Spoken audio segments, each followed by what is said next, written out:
الله يبدأ الخلق ثم يعيد ثم إليه ترجعون ويوم تقوم الساعة يبلس المجرمون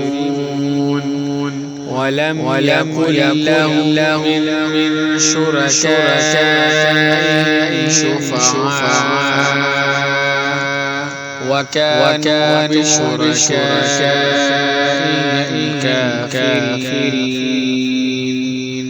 ويوم تقوم الساعة يومئذ يتفرقون فأما الذين آمنوا وعملوا الصالحات فهم في روضة يحبرون